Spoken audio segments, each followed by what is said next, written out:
Zweig Group invites all AEC industry leaders to the 2024 AEC Small Business and Entrepreneurship Forum, the premier event for small firms in the AEC sector. Experience innovative strategies and insights on May 21st, crafted by Zweig Group's industry experts. Engage in keynotes and interactive sessions focused on recruitment, retention, and business growth. Join Zweig Group for this unique networking opportunity and take your business to new heights. Secure your spot today and be part of the AEC industry's future. Visit zweiggroup.com for more information. The Zweig Group team looks forward to welcoming you.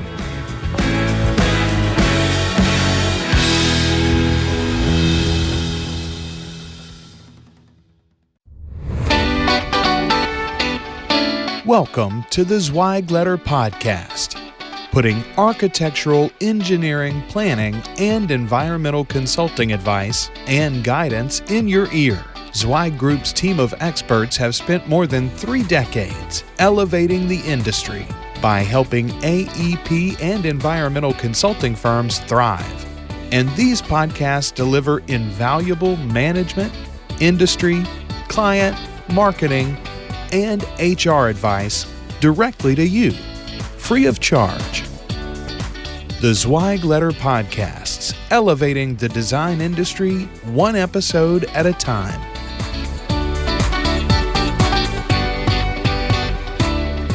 Hey folks, and welcome to another episode of the Zweig Letter Podcast. I'm your host, Randy Wilburn, and I'm excited to be with you guys today. I have none other than John L. Wheaton with me from Wheaton Sprague Building Envelope. And John is an outstanding individual, an outstanding engineer, a man after my own heart, who actually has a podcast himself, which we will talk about in a little bit. But I've been a big fan of his for some time, and we follow each other on Twitter. I think he's listened to this podcast, but I know I've listened to his. And so I wanted to have him on the podcast. He actually interviewed Mark Zweig not too long ago on a recent podcast of his. And I'll make sure that we put that in the show notes link, or the link in the show notes. But without further ado, John L. Wheaton, how are you doing? Randy, I'm doing great. It's great to be here. Thanks for having me on. Yeah, no, absolutely. Absolutely. I'm we really, with the Zweig Letter Podcast, we are kind of moving into uncharted territory now. We're over 200 plus episodes. We've been doing this since I just looked back 2015. Wow. And it is something to be able to get on the mic as often as possible. And I laugh because, our podcast originally started out with Mark just reading some of his fabulous articles from the Zweig Letter, but then it eventually morphed into something else. And so really exciting to be able to see what we have evolved to. And now we're able to bring on people like yourself, and really it makes a difference for us. So I'd love for you just to kind of share. One of the first things that we do with our guest is always try to get their superhero origin story. So I would love for you just to give us the Cliff Note version of that story. I know you could go way back, and I always joke that some people go back to kindergarten, but you go back as far as you feel comfortable going. But I'd love for you kind of to share with the audience a little bit of your superhero origin story. Well, Randy, as Colonel Flagg used to stay on MASH, I'd tell you, but I'd have to kill you. No, my superhero origin. Well, first of all, we met on Twitter, first of all, and we still follow each other there. In fact, you DM'd me when you were asking me about this, and then we shared email. And for those listening that may think, what in the world would anybody want to spend time on Twitter for anyway? I get all kinds of reasonable DMs on Twitter from people like one guy just DM'd me the other day. Hey, why don't we work together to build the largest curtain wall consultancy in the world? I'm like, okay, how? Yeah. So he starts dialoguing with me. So anyway, I've been following you, I think, since you joined Zweig, probably through LinkedIn and here. So it's good to meet in 2 dimensions at least. So my superhero origin story, that's funny. I was born in Berwyn, Illinois, which is a little suburb of Chicago, lived there 8 years, moved from a little 8th acre lot with the Sioux Line Railroad station behind us. My dad was an engineer. We moved from Chicago area. He went to Illinois Institute of Technology. We moved from there to a 60-acre farm in Kensington, Ohio, population 350 in 1968. I lived 4 years on a 60-acre farm. My dad had it as a hobby farm, and my mom did the animals and the gardens, and it was a great time. My dad worked as a metallurgical engineer for TRW Corporation in Minerva. So we were there 4 years and had a lot of fun there. I was an only child. I always say that wasn't my fault. I didn't make that decision, but I am an only child. So people can take that takeaway however they want. So I had just great parents, great upbringing, great surroundings, and went to West Jaga High School in Chesterland, Ohio. I've had Dan Winterick, who was one of the guests on one of my podcasts. He's a colleague of mine. He went to the same high school. He's an architect. He works out in California. We had some really good folks that graduated in 1978 from West Jaga High School. Then I went to University of Akron, which is a great journeyman engineering school. They've got a great polymer school, but they just pump out a lot of strong, University of Cincinnati, University of Akron, pump out a lot of strong journeyman, get-her-done engineers. So I worked there, graduated with a Bachelor of Science in Civil Engineering, wanted to be a structural engineer. In fact, quick digression, my uncle, who I hope will listen to this at some point, he's in his early 80s, John Lane. He is from Illinois originally, but he lives in Fort Smith, Arkansas, and he has been there for many, many years. And when I was younger, I think I've told this on the podcast, my dad was an engineer, my uncle was an architect. I was torn between which one should I be? Like, what did I want to do? I loved to draw with a straight edge and draw perspectives, but I didn't feel terribly artistic in that way. And I was pretty good at math, and I liked to think quantitatively. And my uncle, he said, Johnny, if you want to have fun, be an architect. If you want to make some money, be an engineer, which the architects may say, yeah, sure, whatever, because we all make reasonable incomes. But that was his advice. But in it, I was really attracted to the University of Akron program. When I looked at the coursework, I thought, that's what I want to do. I want to be a structural engineer. So I worked for a year at a company called Snell Environmental Group, which became Environmental Design Group in Stowe, Ohio. They're still around. And then they couldn't go in the direction I wanted. So at 24, I answered a 3-line ad in the newspaper in the Akron Beacon Journal. Wanted structural engineers, curtain wall fabrication, CAMS, which was Custom Architectural Metal Systems, PPG Incorporated. I answered the want ad. For those who are my age, they'll remember. Young folks won't. You actually used to look in the classifieds for a job in the newspaper. Went down it. A guy named Yogi Sheth, who still is in the industry, he ripped the end off a box of extrusions. That's a mullion. I had no idea what he was talking about, and they hired me. I could chew gum and walk and breathe all at the same time. I had a degree. So that's where I started. I had no idea what I was getting into, but I absolutely fell in love with the creativity, newness, innovation, and emerging field known as curtain wall and cladding design and engineering. It just stuck with me ever since. So that's a little bit of my background. Okay. Well, yeah. And it's so funny because I have, in my time at Zweig, I did a lot of recruiting of structural engineers, very, very different animal. And I remember I cut my teeth recruiting from companies like LeMajor and some other really high level structural engineering firms. And I just, that was like a whole different world. It was a whole different ballgame in terms of skill set and discipline. And these individuals tended, they were different. I learned a lot, right? There were different schools of thought about structural engineering. I mean, there was, you had your MIT folks, you had your Cornell folks, you had different people that came out of different programs. Different camps. That in different camps, in terms of different mindsets. I remember going into one firm where they were like, we only were looking for people with this pedigree and this background, and that's it. And I was thinking to myself, at the time, I couldn't push back because I was new in the industry. And, Mark told me when I first joined Zweig Group back in 97, he was like, it's going to take you a couple of years to learn the industry. But once you do, it's the kind of industry that you can always work in and do things in. But at the time, I was just young. So I couldn't push back. And of course, then we weren't thinking about hiring people the way that companies now think about hiring people, where, you look at things through a different lens. And so I said, okay, well, that's what you want. And it was probably one of the toughest executive searches that I ever had to do was for a structural engineer with that type of pedigree and background. And it was really difficult, not because those individuals didn't exist, but because they didn't move around that much. They all knew each other. And, it was it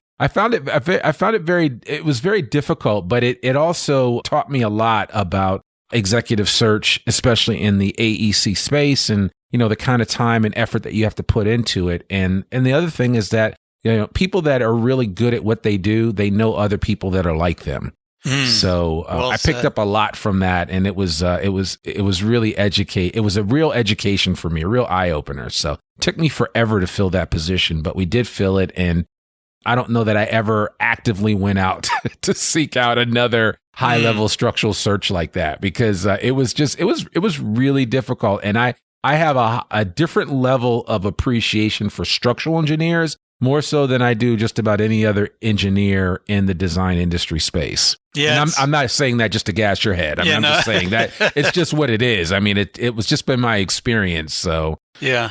No, that's an interesting commentary. I mean, it's the same could be true in the legal and accounting world. Law firms hire University of Chicago, Yale, Harvard Law.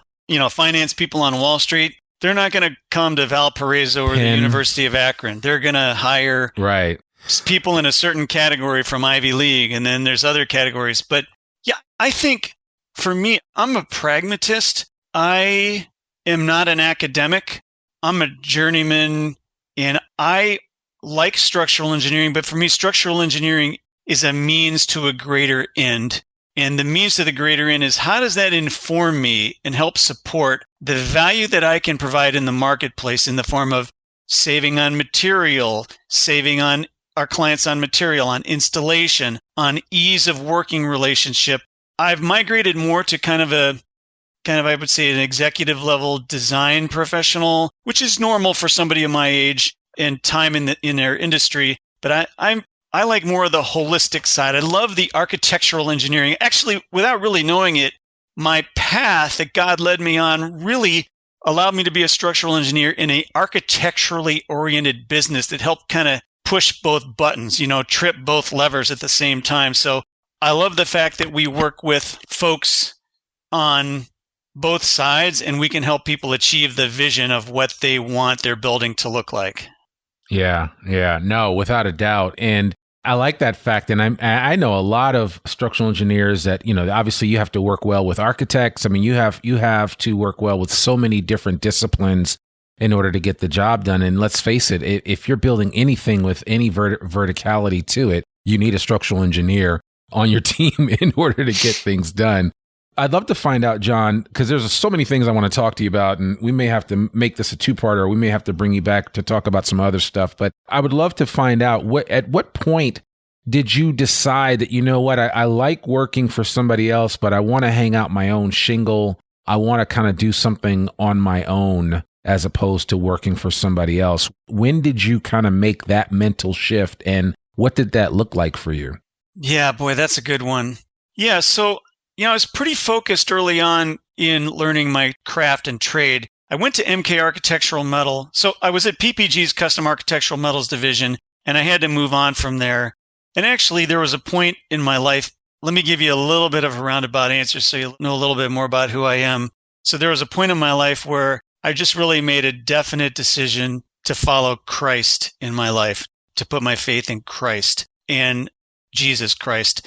And so PPG was closing their commercial architectural metal systems group. They were closing their commercial construction group. And my wife and I actually, at that point, sold our house and resigned from our jobs. And we're going to go to the mission field of all things. And we had all of that lined up. Then through a series of events, my wife got pregnant and I had to find a job and we had to get another place to stay. I kind of jumped into the building department at the city of Akron. And at the city of Akron, I worked as a plans examiner. And when I was there, I actually kind of got a bug a little bit there. I met a lot of architects and a lot of builders, but I never really lost the desire to get into curtain wall. And so while I was struggling with this vocational decision, do I get back to the trying to go to the mission field, or do I stay, in vocational work?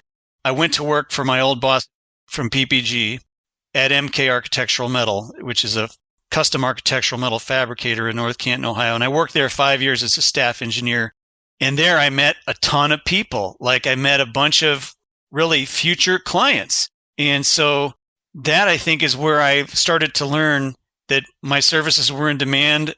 I learned a ton from Gary McKissick and from the staff there at MK. I just have to shout them out. even though I really don't do any work for them. They're not a client of mine, but I learned a ton. I worked with really a bunch of people who became future clients of mine as glazing subcontractors. And while there, there's ups and downs in the cycle. I got my PE license and they were very supportive of that. But things I could tell I was tapped out. I was going to be a staff engineer. I wasn't going to move in a different direction there. That was going to be what I did. I wanted to do more. I wanted to expand. I used to drive by this building and tell my wife, someday I'm going to have an engineering company and we're going to be right there. And that became actually kind of prophetic because a few years later, we had an engineering company and it was right there. So I'm probably rambling a bit here, but I found people it's fine. recommending me and asking, do you do any other work? I started to do some side work for non-competing clients and people liked what I did, the way I presented it. They recognized value. And so I was doing side work. And at one point, my partner and I, my now partner, Richard Sprague, we were at MK and I said, I think we're going to need to leave here. I don't know that they're going to need me long term. I don't know that I can stay here. So I moved out on my own. He said he would come with me. And from day one, we always had work. We always met our payroll and we always moved forward. So I think I got the bug along the way let me say a little more. I described myself as a gap filler in some ways. And one of the things I recognized was there were gaps in the industry that weren't being adequately serviced, not just technically, but there wasn't the appropriate level of value and the right mindset being transmitted in our field. I felt that there was a gap that could be filled. And, like Mark and I talk, one person's pain is another person's value proposition. So that kind of just started to really, really, really burn in me. And I actually went to 2 other corporations, big corporations I won't name, and I pitched this idea because I thought, I got 2 kids and a little infant, 3 kids, a mortgage, I'm 34 years old. What am I going to do this for? And I pitched this idea. They were like, yeah, no, I don't think that's going to work for us. So there was nowhere else to go unless I wanted to move. And my wife and I wanted to stay where we were around family and friends. So I started the business. So it was really born out of, almost born out of necessity, where you kind of said, you looked at options that were available to you or may not be. And you said, you know what, maybe I can just strike out on my own and do it. And certainly your faith, I'm sure, carried you a distance beyond where you currently were in your current profession. Yeah, or ignorance, one of the two, or a combination. Right. It says right. And I go ahead. I'm sorry. Go ahead. I didn't mean to cut you off. Go ahead. What were you going to say? Well, it talks in the Bible about how to give, to store your riches in the house of the Lord, and that there's a proverb that talks about how if you invest your money and your time in the right place, your barns will be filled to overflowing and your vats will brim over with new wine. And I think that relates a lot to mindset, but I remember opening up our cupboards one day in our 1,200 square foot ranch house, and these spices fell down on the cupboard. We were in business for ourselves, and I just thought of that truth. And I said to my wife, you know what? We've never missed a paycheck. We've never missed a house payment. We've never missed a meal. And I just said to my leadership team today in a quarterly meeting, I said, we could tell you stories. If you were interested in what we could tell you stories, and you would go, you have got to be kidding me. Like, there's no way that this gap is going to be filled financially or whatever. And it's always been filled. So anyway, that's been good. So some of it was faith. Yeah. Some of it was ignorance. Some of it was this burning desire to be in business for myself. Some of it was attrition, realizing I had to move on from my company. So a lot of different signals there. Yeah. No, well, I mean, it obviously all worked out. It certainly did. And now you guys have Wheaton Sprague. And how long have you been in business now? Since 1994. So 28 years. Wow. Okay. Wow. Yeah. You guys will be getting a big 3-0 soon. So that's a big deal. How many employees are you guys? We're in the low 20s right now. We've been as high as mid 40s. And we've gone through quite a transition through COVID. But to answer your question, we're in the low 20s right now. We have a fairly large footprint and a bigger footprint than what our head count would show. But I've always said we've got a 2,500 square foot ranch house on a 12,000 square foot foundation. Right. So there's room for expansion there, I'm sure. So yeah. So tell me this, what you brought up the pandemic, and how much did your cadence change after March of 2020? Because I know a lot of firms were kind of chugging along, doing well, and things were what they were, and it just seems like we've had this great seminal moment for all of us, right, collectively, and there have been good times and there have been bad times experienced in this whole event that we call the pandemic. But how was that for you when March came around and everything kind of shut down? Wow. I have to think for a second to be as succinct as possible, which isn't my forte. People on my leadership team will tell you that. None of us really knew what to expect. We certainly, like many firms, I'm guessing, had a healthy backlog, but we really had no idea what to expect. So we went remote. We weren't prepared to go 100% remote, but we quickly responded with our IT infrastructure. I guess, Randy, I bet we went through at least 2 or 3 iterations of figuring out how do we work remotely and then in a hybrid environment. And then, so the first it seemed fine. And we actually were chugging along in April and through mid-May, no issues. And then all of a sudden, we started to recognize some productivity losses and drop-offs. And then we wound up with an unprofitable quarter that manifested very quickly at the end of June. And we realized there was a lot of dissonance. We had to upgrade a lot of systems, which we did. That was amazing. Heck, we weren't even using Microsoft Teams. It was like, what do we use, Teams or WebEx or Zoom or who uses what? We finally, it seems stupid now, but it was like, no, everybody's going to use MS Teams, period. I can't imagine conducting meetings now without MS Teams. It has been a very valuable tool. So I'd say the first step was figuring out communication, upgrading infrastructure. We went through a lot of change in staff, primarily in 2021. So I think people had time to assess, do I like this or not? Is this company doing okay or not? Is this the time to change or not? And I think a lot of people came to that decision we were certainly heavily impacted by the great transition, if you want to call it that. And so really for the last year, there's been a lot of changes. I mean, we were a company that had very little to no staff turnover whatsoever, but both through the pandemic and the options it presented to people, I think it empowered staff, which is good to a point. It empowered employees to say, gee, it's not the business owner and entrepreneur now who gets to work on their terms. I get to work remotely on my terms too. And so that opened them up to a myriad of possibilities of different recruitment vehicles and mechanisms in different firms. So we saw turnover there.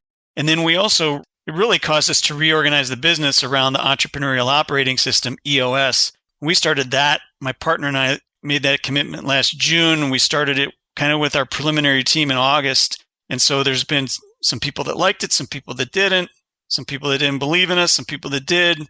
So we've gone through some transition. So I would say the only way to describe the last 2 years has been catharsis. It's been a dynamic catharsis. And I would say the number one quality is agility, resilience and agility. Yeah. It's funny you say that because I think that is, it is, a lot of people have called it the great pivot, right? Even I myself have gone through kind of a pivot of sorts in this season of the pandemic and kind of reevaluating things. And, I maybe a little bit of it I'll blame on the fact that I turned 50 during the pandemic. So, for me at 50, I think all of us, when we turn 50, we start looking, we're like, wow, we got less time on the front side than we did on the back side. So now we're thinking, man, what do we do next? And, I think it's like you don't want to waste even one moment, right? I think life is so precious that you want to make the most of it. And I see that through leader after leader in the design industry that really, recognizes and puts the time and effort into continuing to grow as individuals as well as collectively within their organizations. So, I mean, a lot of what you're saying resonates with me, and it's exciting to see that you were able to make a successful pivot and you guys are still standing and the future looks bright, right? Like I told you before we started recording, I was remarking on one of your tweets from a couple of days ago, which, and let me just, as an aside to anybody listening to this that's in the design industry space, and if you think Twitter is a waste, let me say this very clearly and very succinctly. Millions of dollars in business are being done on Twitter. Yeah. Full stop. Transactions. I'll just leave that at there. You take that for what it's worth. Transactions, you take it for what it's worth, but it's true. All right. So now back to what I was saying. You were remarking about how, you were very bullish on the future about some projects that were coming online and a number of RFPs that you had responded to. And so, things are looking good for you right now. How much of it can you attribute your feeling to right now today in terms of where your company is going? How much can you attribute specifically to just where the market is versus where you are as an organization today, not like 2.5 years ago? Wow, that is a great question. Well, first, let me backtrack for a second. The last 6 months have been brutal in our industry, at least for us. I mean, I think we're always the tail of the tail in our space of specialty delegated design, engineering, and consulting. But how much is it attributed to market and how much is it attributed to us? I think it's a combination. We are more focused in our mission. We've redefined our core. Again, you talk about EOS. What it did was it had us get together as a leadership team. So the first part is us. We redefined our core purpose, which is to enable facades that inspire. We defined our core values, not aspirational, but who are we? What is our DNA? It's collaboration, integrity, client-conscious communication, and capable. We redefined our niche, design, engineering, science, and consulting for building facades. So we're like armed with that. We're super focused on what it is we do and the type of work we do. The market, I would say, I'm going to say the market is no better. We're getting more comfortable with the dynamics in the market. I think owners are getting edgy and tired of waiting. They're trying to push the buttons before inflation kicks in more. I've seen, we scorecard 9 different areas. Our estimated work, number of RFPs increased. Our estimated work increased steadily is above our scorecard value. Our backlog has started to rise. New acquisition of work is rising in different pockets, different areas of the country because we work nationally. So I don't know, Randy, if it's any better or easier. I just think we're getting more comfortable with the weirdness of it and the ability to shuck and jive and figure out we're going to focus on these customers in these markets, these tech centers, these areas that build hospitals, these areas that build, secondary education. I mean, there are active areas, but I think people are tired and they're just ready to move forward and figure out how they're going to act in the new reality. So that's kind of a long answer, but there's lots of different signals and triggers to kind of inform that mentality. Yeah. I mean, you almost have to be malleable to whatever the market is giving you, right? And if you're inflexible as an organization, sometimes the market can be very unforgiving. The market doesn't care, right? If that resonates with you. Yeah, the market doesn't care, right? It really does. So I always say, if you're the super innovative, if you're Steve Jobs, if you're Thomas Edison, if you're Bill Gates, you create a market and the market builds around you. But with us, we're a service-oriented industry. We can be innovative and we can be differentiated, but we have to say, what is the market giving and how best can we differentiate, serve, and provide value in the context of that market? So one of the guys on my leadership team, Mike Kohler, who was I think we were on my second podcast together, he's good about manage what you can manage and control what you can control. Hey, I can't control what's going to happen tomorrow outside of me, but I can read the signals and I can talk to people. And honestly, Randy, I think the best way to be informed is to just get on Teams or on the phone or in a dialogue with clients and ask, what are you seeing? What are you hearing? What are you experiencing? And you have the ability then to make decisions. Again, control what we can control, manage what we can manage. Yeah. I think that's the way you have to look at it. You really do. And I'm curious, you mentioned something earlier, the entrepreneurial operator system or operations system. Where did you get that? And can you just talk a little bit about what that is for anybody that's listening that may not be familiar with that? Yes, it's called the Entrepreneurial Operating System, or EOS worldwide. It's a business operating system. So there's a variety of business operating systems. Like there's a franchise prototype operating system that was, the E-Myth book and E-Myth Revisited was big on that. And we set up that way early on. But Sure. we hit that ceiling at, $5 million in revenue, and we just couldn't break through it without playing hero ball and exhausting me exhausting myself. And so we retracted some, but the retraction was necessary. And I really think EOS is the way for us to go. EOS, there's a couple of clients that use it. There's another industry competitor who's a respected collaborator, really, that uses it, and some other engineering firms. And basically, EOS is best for private firms between 15 and 250. There's a book called Traction that you could look up. There's also a book called Rocket Fuel. And Rocket Fuel was the book I first read. It was introduced to me by my business and personal coach, Chuck Misha, who said, hey, this EOS system is built on kind of a dynamic duo, kind of a two-person.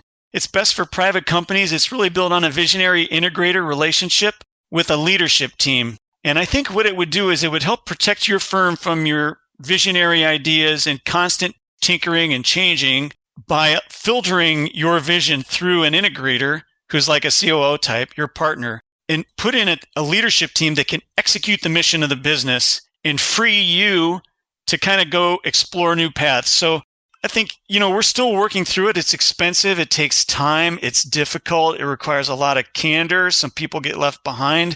But EOS is a really good, it's like if I go to the New England Patriots, I'm going to bolt into the Bill Belichick operating system.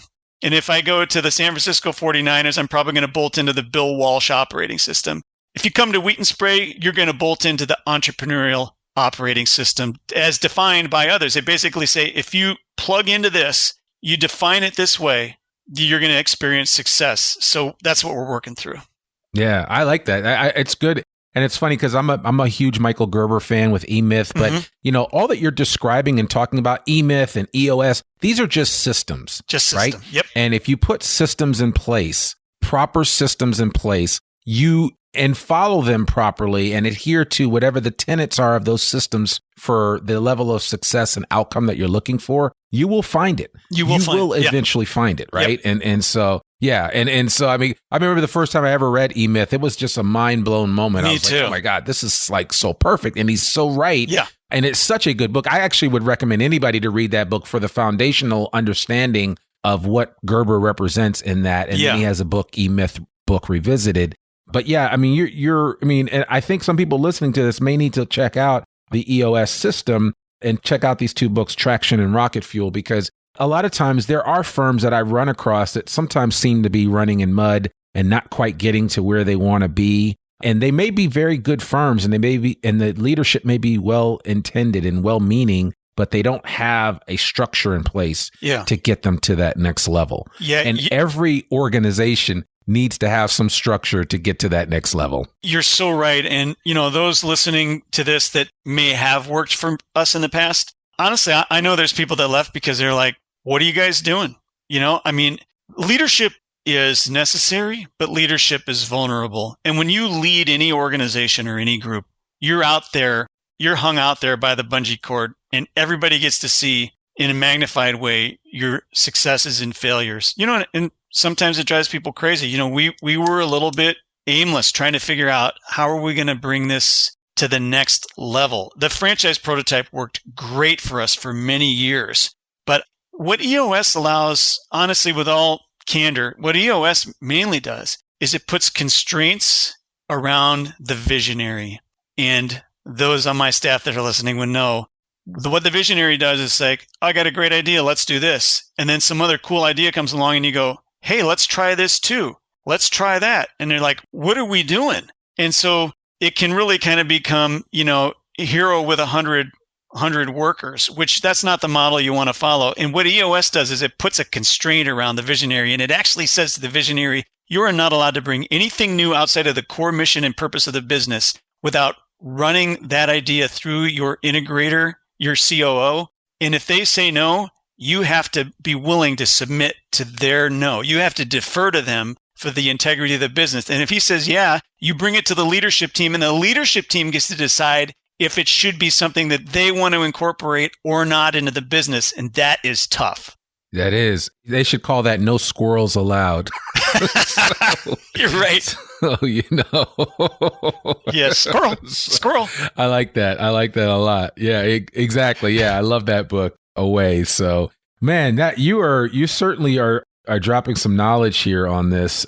what are your thoughts about just kind of like the work environment as a whole, right? In terms of how that has changed. And I heard you talk about it on one of your podcast episodes about just the ability to create flexibility in the work environment and what that looks like for today's design industry employees. Because it's a lot different than the way things were in 97. In 97, it was, hey, you sit at your desk, sit at your computer, put your head down, and don't spoke until spoken to. And, we'll let you know when, we're ready to do this or that, or we'll let you know when evaluations are coming up. And I've been doing so much studying lately on the process of motivation and how important it is to really have a system in place about how you motivate your employees. And to deal with motivation haphazardly in your organization is almost a death sentence, because people want to work and follow and adhere to a system that has a goal in place, that has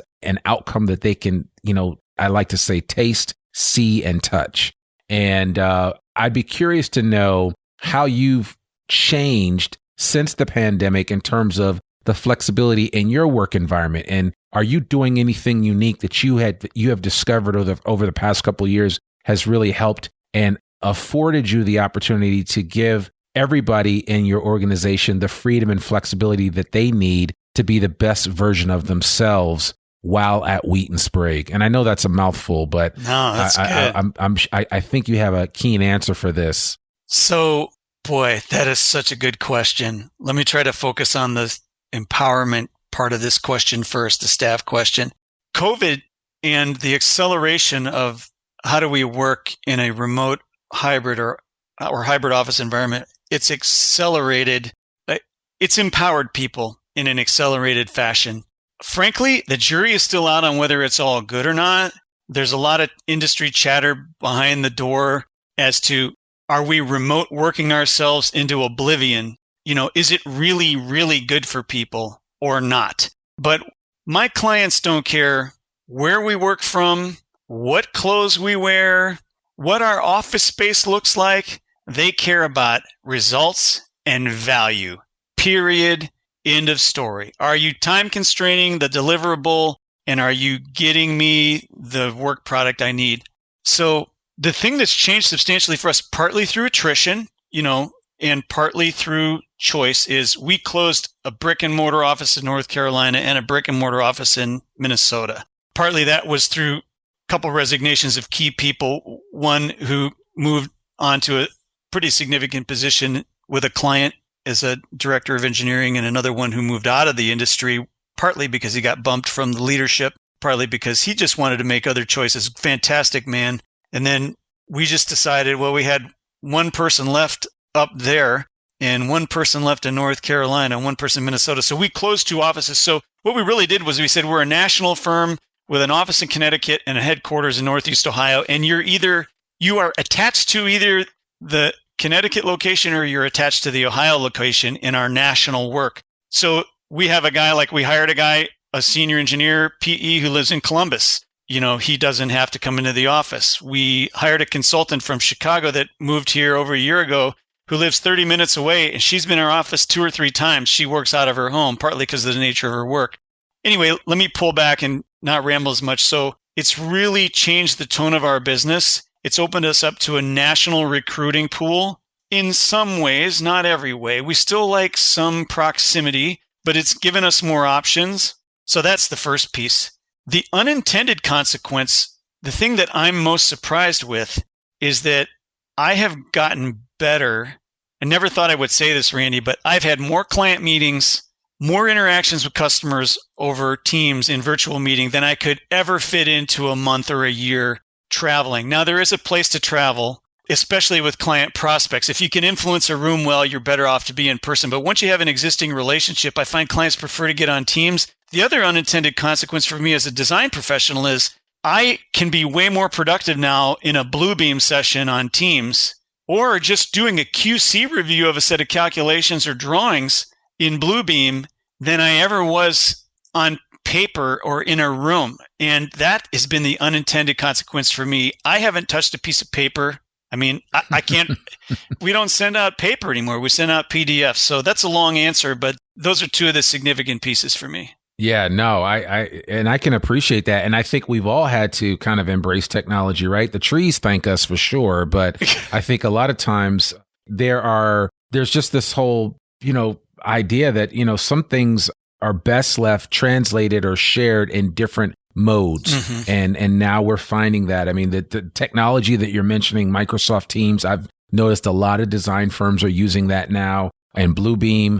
I mean, there's all these tools that are available to us, and they keep getting better. That's the thing about it. For the work that we do in the design industry and what is required of every design professional, there are iterations of tools that are coming out that just afford you the ability to do your job more efficiently. So there's no need to, try to put a square peg into a round hole when there's plenty of round holes, square holes all over the place for you to fit that into. And there's opportunity for you to take advantage of that. So yeah, I just keep encouraging people to embrace the technology that is there. And I was having this conversation back in the day when we were talking to firms about doing websites, and, it was heresy. And it was like, well, what is this? We don't have time for that, or talking to marketing departments about really ramping things up. And so, I mean, you've embraced a lot of what we're talking about here, to the point where you even started a podcast called the Creating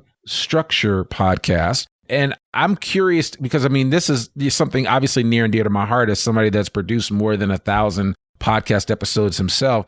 Whenever I see somebody in the design industry space that's doing a podcast, I can think of Michael Rosica, the Young Architect podcast, and Mark LePage, and there's just so many outstanding podcasters in this space. I'm curious to know, what was your inspiration to actually start a podcast? It wasn't like you already didn't have a ton of things you had to do to begin with, but you said, you know what? In addition to Wheaton Sprague and being the CEO here and going out and trying to continue to build this company, I'm going to start a podcast. What was your inspiration to do that? Yeah, that's really good. Thanks for that. I had been thinking about it for quite some time. First of all, let me drop this bomb, but this is partly who I am. I believe I'm of the opinion that every firm in the design profession really should be positioned as a marketing firm that happens to do design and engineering and architecture, or a communications company that happens to do this. So I view any enterprise I am involved with, I view it as a marketing and advertising based company that happens to deliver a particular thing, because I think that's where we lack the most. What we lack the most in AEC is visibility and awareness. I primarily did a podcast because I wanted to do it, because I like it, because I love to talk to people. And I recognized that it was a very quickly emerging trend. I enjoy listening to podcasts. I get a lot from them. And I just saw a gap out there. I thought, ain't nobody doing this in our business. Plus, my son is a certified audio technician, producer from Sound Institute of America, whatever the name of the group is. But, he actually can get in a recording studio and produce audio. He's got all the tools and equipment for it. So I thought, he actually said, I'm like, we should do this. And he said, I'll figure it out for you. So he's the one that introduced me to the Buzzsprout platform. I said, tell me what equipment I need, just spec it all. And he did it, and we got going on it. But I would be disingenuous if I said, Randy, I started it because I really wanted to emphasize our brand and bring that to the world. And, it points to our brand and my brand, but I did it because I wanted to do it. I did it because I wanted to give customers a voice, because there's a lot of customers that have a lot to say, and I wanted the world to hear it. And I just love doing it. So those are the reasons.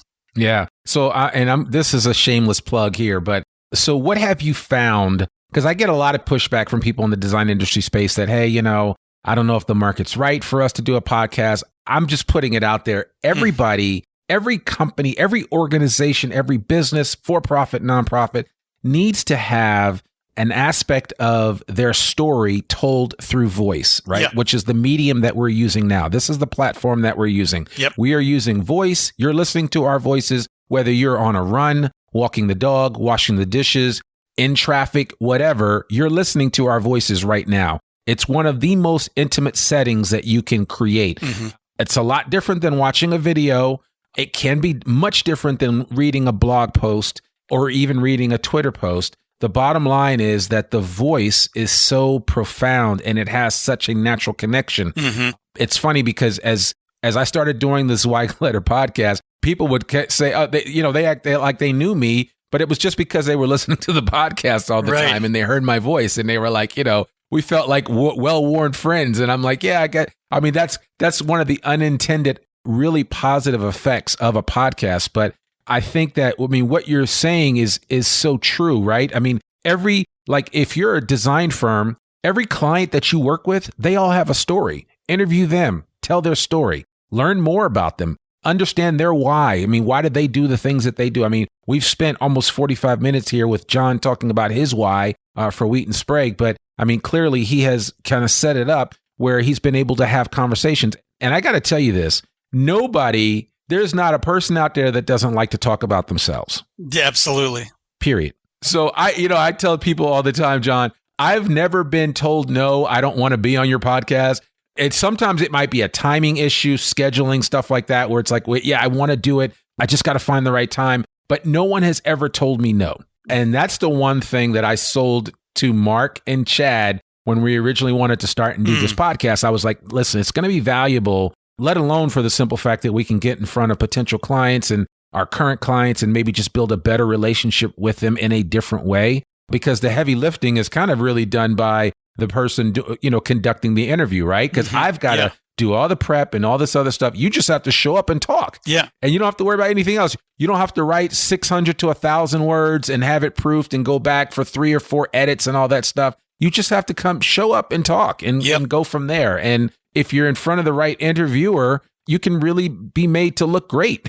That's just the way it works. So. I couldn't agree more. Of course, as a fellow part-time podcaster, I believe in, Seth Godin says this really well. He says, you got to decide what you're going to do for free and you got to decide what you're going to do for money. So if Seth Godin blogs for free every day, 3 or 4 or 5,000 days in a row, but if you want him to speak, he has a fixed fee and he always speaks for money.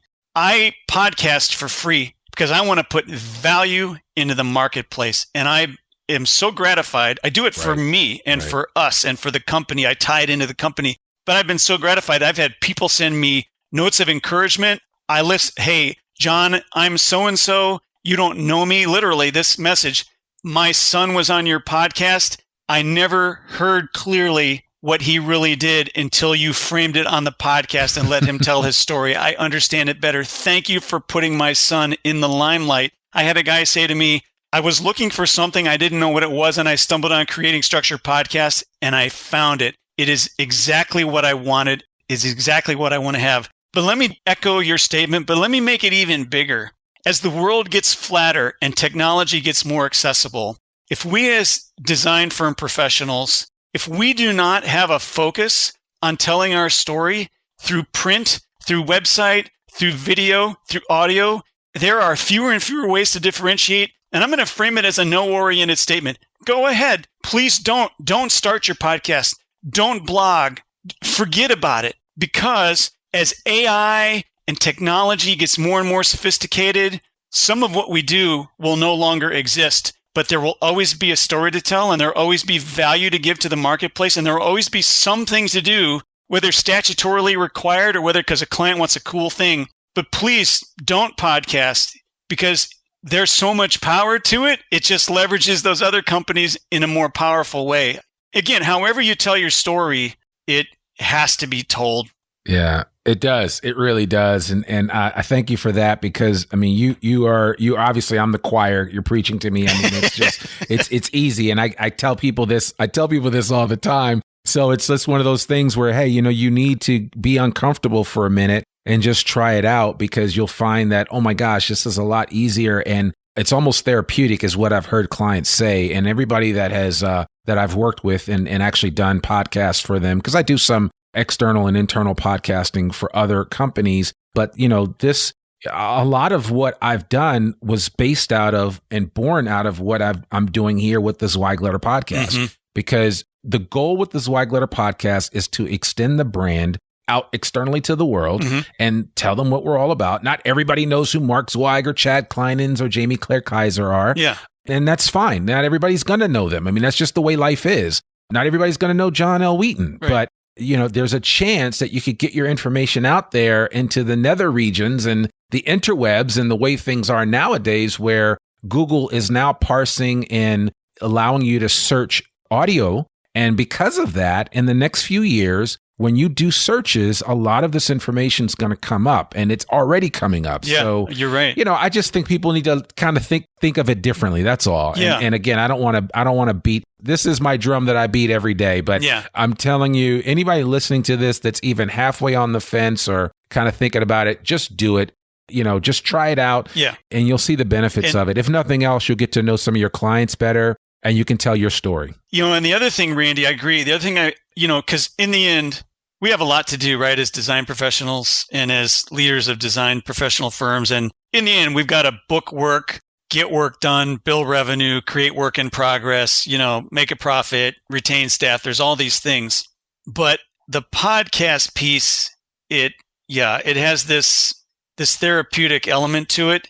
And the other thing I would recommend if people are thinking about if they're on the fence is, I think something like 80% of the podcasts on Apple Podcasts have 5 episodes or less. So people get started and they realize, wow, this is tough.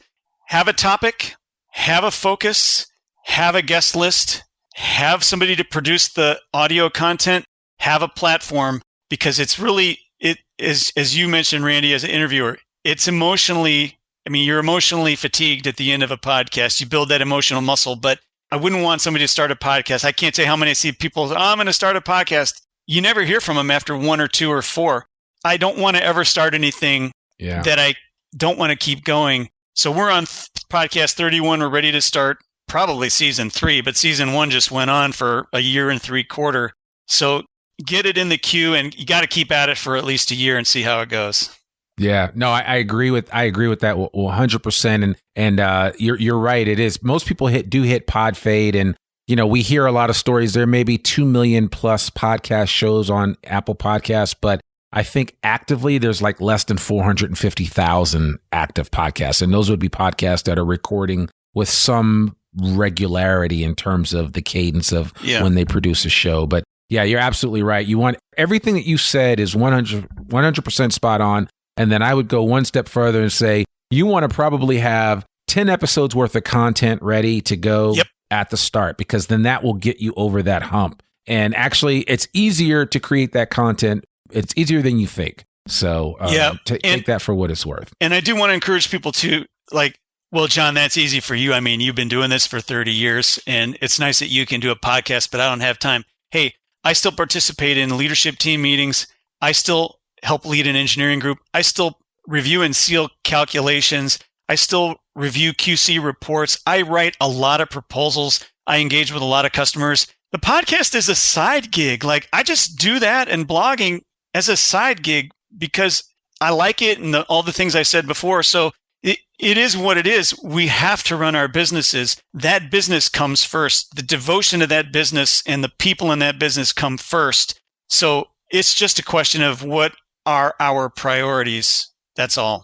Yeah, absolutely. Absolutely. Yeah. And trust me, we make time for the things that we really want to do. So that's just kind of the way it is. Mm-hmm. So, but all right. Well, I'm not going to, that horse is dead. We've beat it enough. But if nothing else, and I'm being funny, folks, but I did, I was glad that when I knew John was coming on, I was like, man, I definitely want to have him talk about his podcasting journey, because it is important for people to hear that it is possible to do. And so I'm excited that you get to hear firsthand from somebody that's actually done it, that is a peer of yours in this space. And so I think we'll find this is a great place for us to put a pin in this conversation. So as we wind up, John, I would love for you to kind of, if people want to reach out to you and connect with you, what's the best way for them to do that?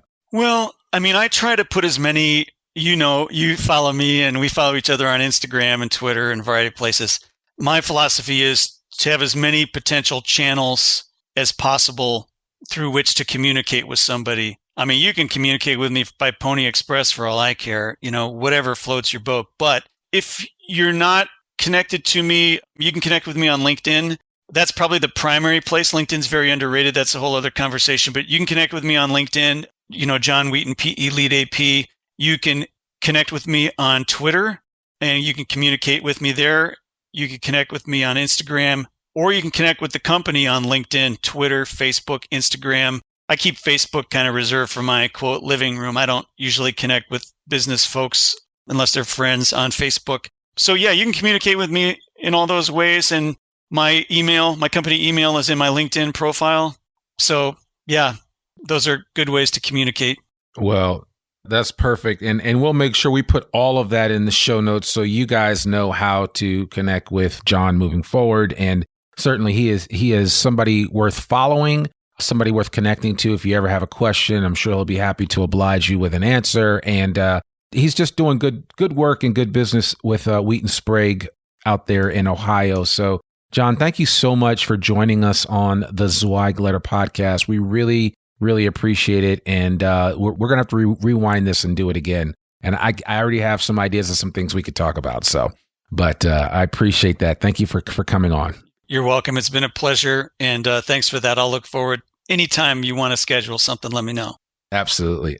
Well, folks, there you have it. Another episode of the Zweig Letter Podcast. To learn more about one of the oldest newsletters in the design industry, visit zweiggroup.com. You can read articles online, listen to this podcast, and sign up for a free subscription to the newsletter and have it delivered right into your email inbox every Monday morning. Sign up today. For more information about Zweig Group's advisory services or any Zweig Group publications, visit zweiggroup.com. You can subscribe to the Zweig Letter Podcast wherever you listen to it, and please consider rating and reviewing us on Apple Podcasts. I'm your host, Randy Wilburn, and we'll see you soon. Peace. Thanks for tuning in to the Zweig Letter Podcast. We hope that you can be part of elevating the industry and that you can apply our advice and information to your daily professional life.